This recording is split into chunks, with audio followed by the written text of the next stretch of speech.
Thank you very much. Thank you for being here instead of having lunch. Why is phishing so effective? We are in the end of 2019, and this term, phishing, started to appear in 1996. So how can a 20-year-old threat is still prevalent, or even more prevalent, at least in the last months than in the last decades? And that's what I'm going to try to answer. Phishing is the art of tricking by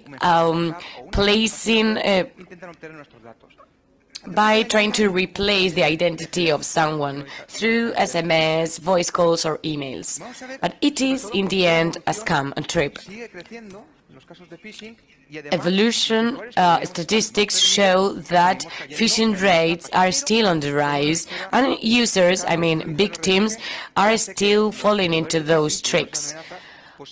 The phishing creators have evolved, and that is why they are still succeeding, so as to say, because for us it would be a failure. This is by Microsoft, this graph, and at the end of 2019 I can tell you that it is one of the threats that has experienced a greater increase in the last few months. It is a threat that we should have already under control. Users have also been informed due to the popular cases in the last years. However, it is still effective. So let's see what cases have affected more to users, to normal users of the internet, which receive emails, SMS, any link through WhatsApp, for example. This is a classical one, the banking phishing. What has evolved in banking phishing? This is an email of a couple of weeks ago of a banking entity which requests me to access, I guess, the account. But if you notice some details, you can see some suspicious elements. For example, the person who sent the email doesn't belong to the bank entity, or the link doesn't redirect you to the banking organization website. But let's imagine we click on it and we are redirected to this website. Is there anything weird? If you look at the URL, it doesn't have to do with BBVA, so it's kind of suspicious. But we need to notice a tiny detail. There is a green lock, and people think that if there is a green lock, the website is secure. It is not. It means that the communication between your machine and the website is secure. The transfer of data is secure, but that doesn't mean that the website is secure. Criminals have been taught to apply this kind of certification in order for us to trust this kind of websites. Can you see? The connection is secure. Yes, the communication of data is going to be secure, but the website belongs to a criminal, and then it's not going to be secure. That is why we cannot trust completely in green locks, because that doesn't involve the security of that website. Another case from another banking entity it also has the green lock. After so many years, people have started to trust those green locks, and then criminals know about it and are starting to use them. However, for example, in the United States, it was publicly announced that nowadays it is quite easy to get this green lock as a certification, and it was an announcement from the FBI. You have all these applications, SSL for free, for example, in order to certificate that the communication is secure. And criminals know how to do it. Even more now that it's for free, because before they had to pay for it. So they're going to create phishing websites with a green lock in order to make people think that they are secure, and they're also going to try to make those websites look like the official one. But it is not, phishing it doesn't only affect banking entities, because they have realized that services, online services are increasing, so they started sending emails. This one is on Microsoft OneDrive, in order for you to download a big file. Maybe you're waiting for you were waiting for it because you had to download a big file for university, and then you are asked to enter your credentials. Another online service which is very quite exploited by criminals is Dropbox and cloud storage. Those are practical services and convenient services, and they know that there are many users, so they try to trick people into that way. You might think, is there anyone falling into those tricks? There are. And this year we have seen an increase of victims because we are used to repeating credentials in several services. So criminals, once they have those credentials, try to see all the services where they can enter those credentials. Maybe the Dropbox service is not as important as an account of the company they work at, because that could be an entry point to compromise confidential information. Dropbox, Netflix can be one of the systems used to make us enter credentials. You have several examples. I only picked 3 because they have been more prevalent in the last few months. You can enter credentials, and maybe you can even enter some banking information with your credit card details. There was a case of phishing which asked for coordinate cards, and users were entering all the information. Nowadays we are more familiar with the fact of not entering our banking details if we are not completely sure of the source of the website. And phishing also occurs in social media. Here you have websites very similar to Facebook.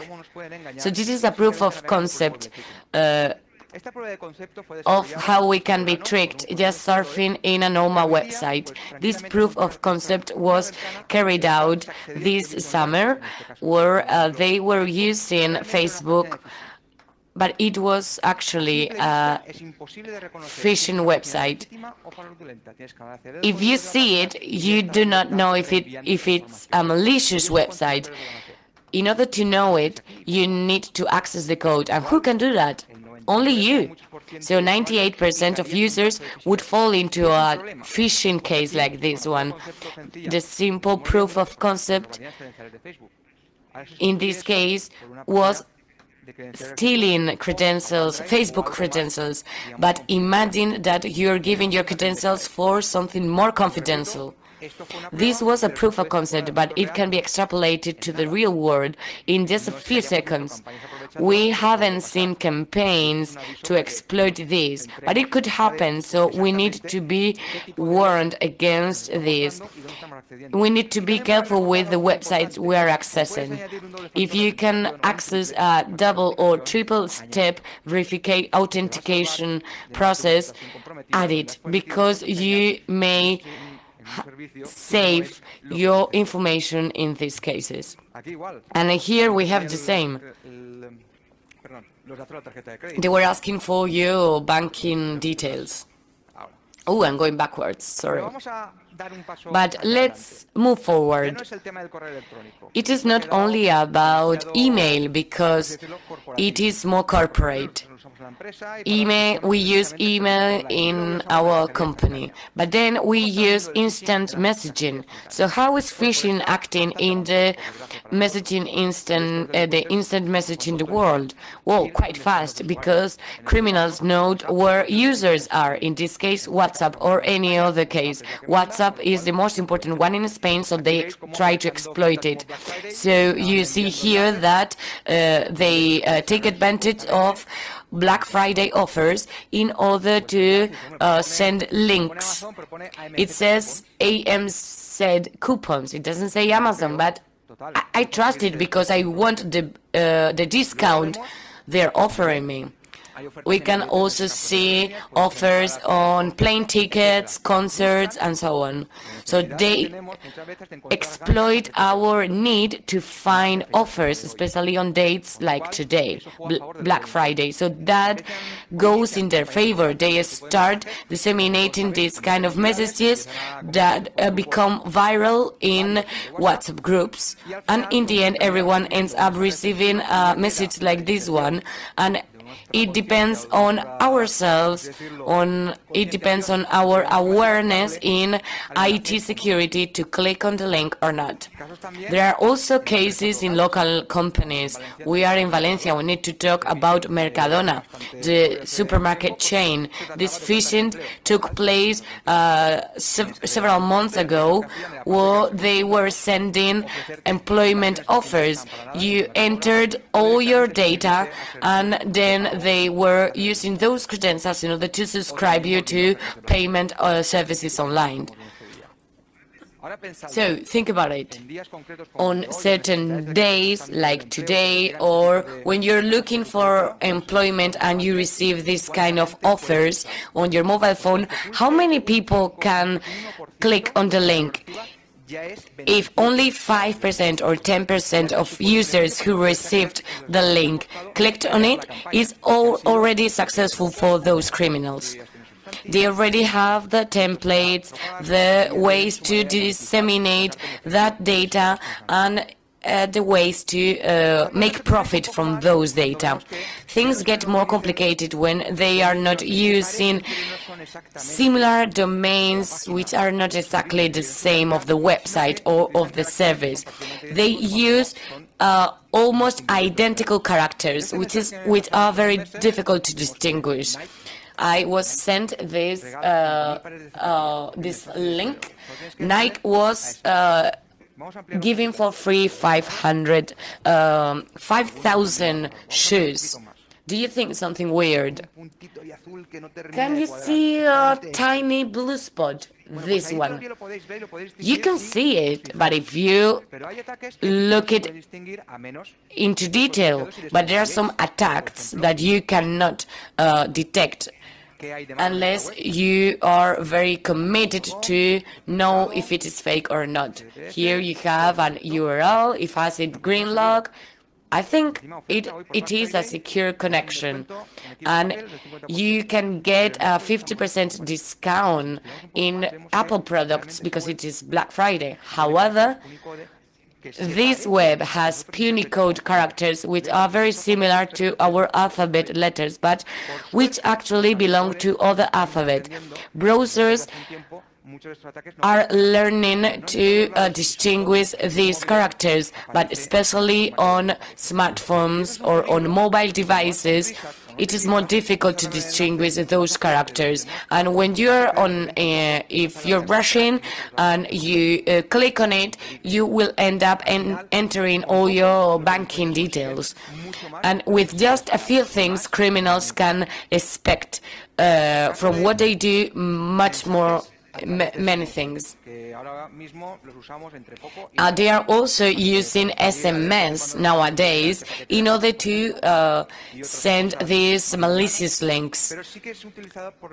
SMS are not quite frequently used nowadays, but they are used by criminals in order to send SMS. Some days ago, some people thought that an SMS by the tax the National Tax Agency was sending a malicious link. In this case, it was legitimate, but since we are not now more suspicious about these things, there were some people that said it was fake. Those that you can see on the screen are real cases of phishing. For example, in the case of Apple, it redirects you to this website. You need to see the URL. There is not green lock, but the design is very similar to the legitimate one. How many people are going to distrust an SMS that they received? Because usually we use SMS to communicate important things, and that goes in favor of criminals. And there is also a rare case of phishing, which is when you receive a call and you are asked to provide personal information. They say, I'm calling you from your bank entity, and people don't even ask what bank. It is the same as when you are entering a house and you say, it's me, open. It's the same. And then these people are told that there were some problems in their bank accounts, and then they panic and they do everything to try to solve it. So the person says, okay, I'm going to do my best to solve your problem, so you can give me all your banking details, the number of the card, the CCV, the PIN code. They even send a picture of it, or maybe they are sent a link in order to enter the details in a website. And many people fall into that trick, because in that situation people panic and they try to provide as much information as it is needed in order to solve their problem.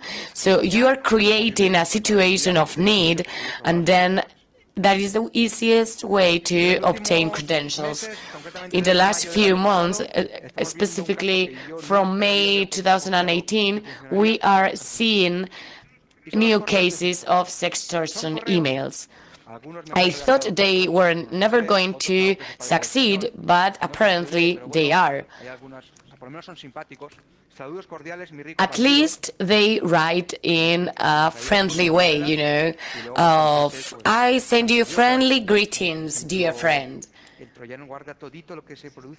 So the Trojan is storing everything as well as the cookies. So in the end, you end up thinking, I got caught watching porn, and we have recorded you. And if you do not pay, we will publish the video. So you really believe that they have hacked your webcam or many other reasons. People panic because they think their mail has been hacked, and in addition to that, they have been caught doing intimate things which are going to be published. And you may think, how can people believe this? Well, they do. It is the entry with more visits in our blog. People do not stop asking. People are really terrified. And on many occasions, people pay. How much? In this campaign, there were 700 transactions, which were corresponded to 4.8 Bitcoins, which were around 40,000 euros. They only got this money by sending an email and spoofing, and maybe they were using, they obtained passwords which were leaked several years ago, and they send you that password. And if you're still using that password, well, that's your problem, because that password was from 2011. And if you see your password in an email, you may believe that the email is true. Let's move on to phishing cases that affected companies and organizations. We have seen how it affects users. Let's see now how it affects companies. Since we are in Valencia, let's recall an incident that took place in September. It was the CEO fraud. So the identity of a very important person in a company was falsified. So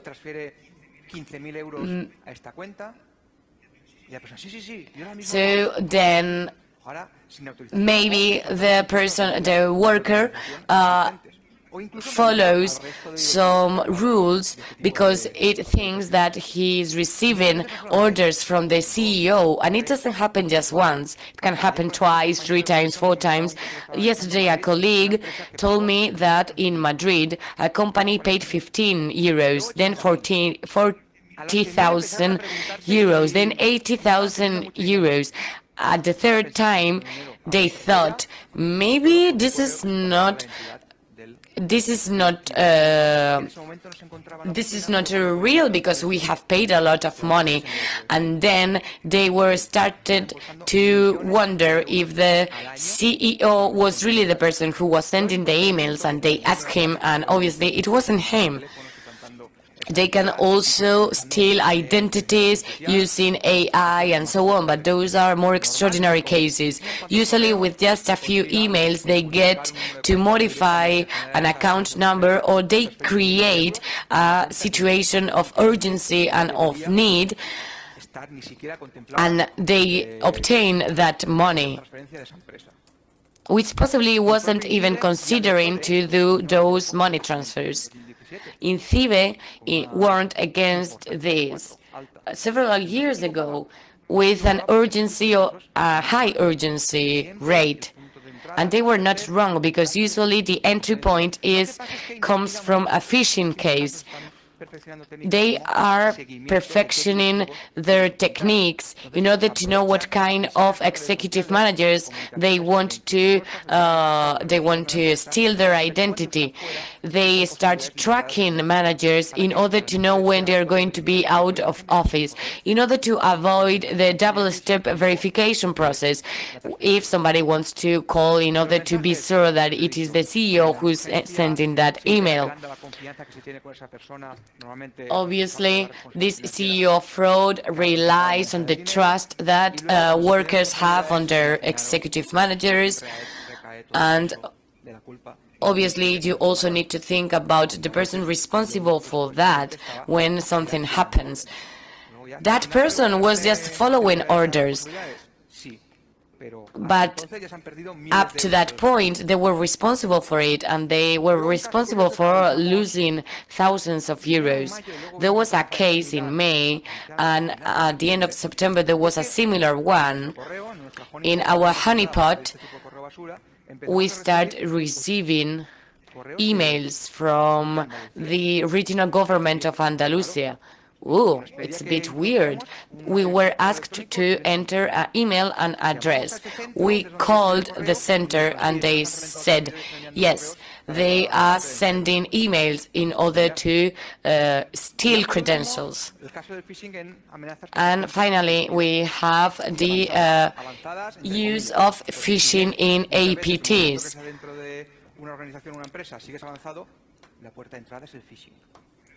So a phishing mail can be the entry point for APTs. This is, for example, the one used against the Democrat Party in the US with a false website of Google Drive. And Hillary Clinton entered her credentials, which was the entry point for criminals. Another case involved SMS summarizing the strategy of Trump in Syria. So people were reading it, and then they could access the computer that they wanted. In order to conclude, as a conclusion, we're going to mention 4 points so that you are familiar with that. Phishing, even if it's 25 years old, is in constant evolution. this year is one of the most detected and dangerous threats. They are focusing more on mobile devices because they are more used, and sometimes we do not pay as much attention as when using computers. There is a lack of awareness among users, not you, not those who are seeing us through streaming, but most of people who use mobile devices lack awareness in order to prevent falling into phishing cases. And finally, phishing is the entry point in targeted attacks, which are still succeeding because, unfortunately, there is a lot to do on cybersecurity measures and especially on awareness raising. Thank you very much. It is time for lunch, so enjoy your lunch, enjoy the weather, and I hope to see you in all the CyberCamp editions. Thank you very much. And if you have any questions, we have some seconds for that. I have a question regarding mobile applications with exported URLs. We have manufacturers of applications. Are they doing something in order to correct that problem? So if I click a link on WhatsApp, I may get a message to say, hey, warning, you are accessing a malicious website. Yeah, we would need to do it more. I would use URL applications which can be added to some apps. It is not very frequently used. I don't know why. Maybe we should put more pressure on manufacturers, on application developers. So what do we need to do? We need to use products which promote security and stop using products which traffic with our data or which are less secure. That's our power. Thank you.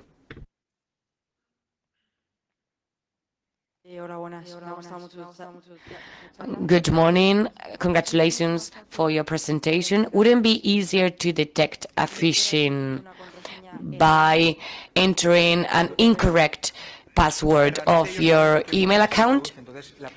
Yes, they record everything. So the first time you but if you if you enter a wrong password, it redirects you to the malicious website, so then you would realize it is fake.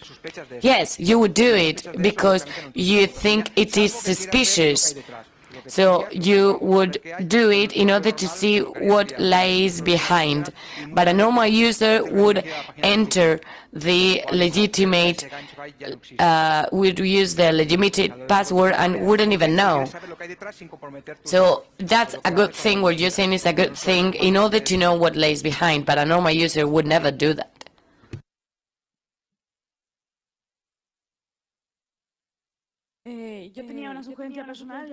I had a personal suggestion. Usually, I did not enter through the link that I receive. I never click on links. I always go to the official site and try to find what I was looking for. I think it is the most secure way to avoid this. And I had a question.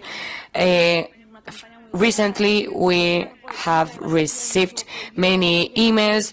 There is an awareness campaign, but the problem is that they take the subjects from your email account. We were investigating where they were taking these subjects from. So you don't know if it's a lie, if it's true. They tell you, I attach documentation. And then, is it true? Is it false? And you have been receiving those mails after September, right? Yeah. This is an emotet malware campaign which is taking advantage of this in order to spread. Usually they attach Office documents, and when you click on it, you download malware. Where did they get those subjects? Probably from a mail server which has been committed.